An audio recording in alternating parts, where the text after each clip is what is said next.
আসসালামু আলাইকুম। আমি অ্যাডভোকেট সৈয়দ বেলাল আলী। আমার পিতার নাম সৈয়দ লিয়াকত আলী। আমার ঠিকানা 14 চৌরঙ্গি রোড, গোপালগঞ্জ।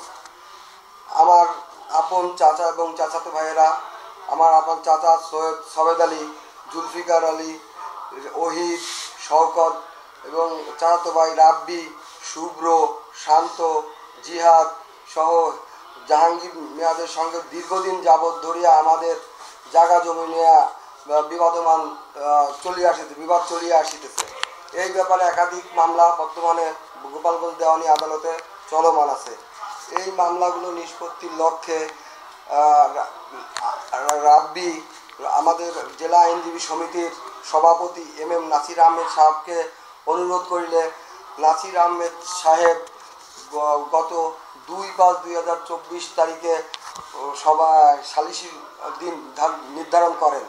উক্ত 2/5/2024 তারিখে যথারীতি 3টের সময় সালিস শুরু হয় এবং ওখানে উপস্থিত ছিলেন এম নাসির আহমেদ সাহেব, অ্যাডভোকেট কাজী আবুল খায়ের সাহেব, অ্যাডভোকেট আজিজুল ইসলাম সাহেব, advocate Sajalkanti Biswas, advocate Riazuddin, advocate Sekendar Ali Makdur, advocate Sajjadul Islam Ripon. এবং সালিশ চলাকালীন সময় ওই 3:30 দিকে হঠাৎ করিয়া এই যে সৈয়দ সবেদ আলী অ্যাডভোকেট সজলকান্তি বিশ্বাসের উপরে রেগে যায়, তাকে নিগৃহীত করে। বিকাশে কম খরচে ক্যাশ আউটের লিমিট বেড়ে 50,000, প্রিয় এজেন্টও 2টা।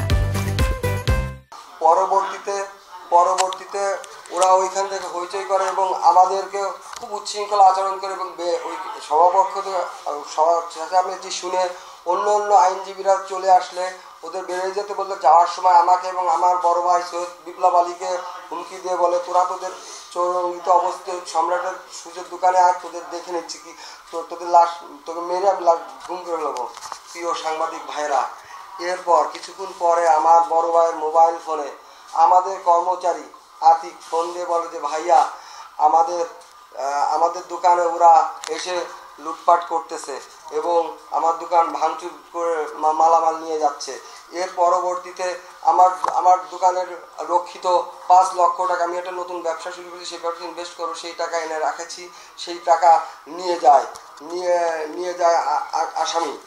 এরপরে আমার দোকান ভাঙচুর করে আমার গোডাউনে যায় আমার গোডাউনে মালামাল সব ভেঙে চুরে তছনছ করে আমার ঘরের দরজা পর্যন্ত ভেঙে, ফ্রেম সব ভেঙে নিয়ে যায়। ভেঙে করে আমার 10 লক্ষ টাকার উপরে ক্ষতি সাধন করে এবং আসামিরা লুটপাট করে যায়, ক্ষান্ত হয় নাই। এরপরে ওরা আমার দোকানে তালা মারি দেয়। এই খবর মোবাইলে আমার বড় ভাইয়ের কাছে বলা পরে আমি বড় ভাই দ্রুত ঘটনাস্থলে ছুটে যাই। যাওয়ার পরে আমি আমার চাচা সৈয়দ সবেদ আলীকে দোকান তালা খুলে দিতে বললে সৈয়দ সবেদ আলী আমাকে বলে যে কিসের দোকানের তালা, এবং ওই অন্য আসামিদের হুকুম দিয়ে বলে যে ওদের তালা খুলে দেওয়ার বলার স্বাদ মিটাইয়া দেয়। এই হুকুম পাইয়া রাব্বি আমার উপর ক্ষিপ্ত হয়ে আমাকে মারধর করে মাটিতে ফেলে দিয়ে পাড়ায় এবং ওহিদ আমাকে মারধর করে। এই দেখে আমার বড় ভাই আসলে আমার বড় ভাইকে আসামি শওকত মারধর করে।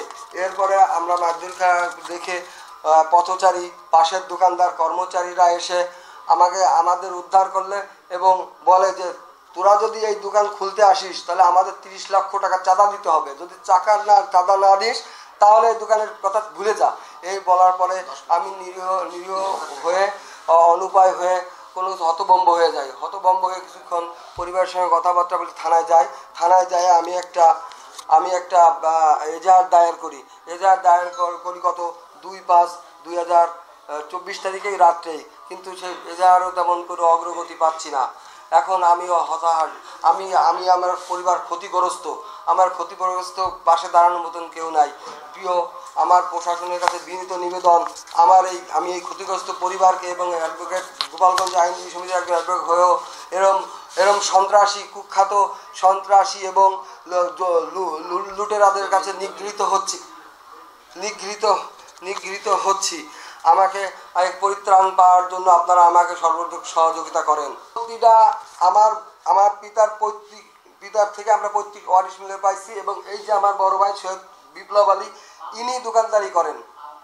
ইনি ট্রেড লাইসেন্স, ইনার নামে সবকিছু ইনি পরিচালনা করেন দোকানের। এই জায়গার মালিক কে? জায়গার মালিক আমার বাবা সৈয়দ লিয়াকত আলী, মৃত সৈয়দ লিয়াকত আলী। তাহলে এই জায়গায় দাবি করে কারা? দাবি করে আমার চাচারা, আমার চাচা। জি আমাদের দোকানটা বন্ধ আছে কয়দিন? বন্ধ আছে 2 তারিখ থেকে বন্ধ আছে। 2 তারিখ বিকাল 4:30 পর থেকে বন্ধ আছে। আপনি বলছেন যে আপনার চাচা। জি আমরা আল্লাহ রহমতে এবং আপনাদের দোয়ায় খেয়ে পরে একটু ভালো আছি। আমাদের লোকবল কেওয়া পছন্দ করি না, যে জন্য নিরিবিলি চলতে থাকে। সব আপনারা তো জানেন, যারা নিরিবিলি থাকে তাদের উপরে জুলুমটা বেশি হয়, ওই জন্য আমাদের জুলুম করতেছে, অত্যাচার করতেছে।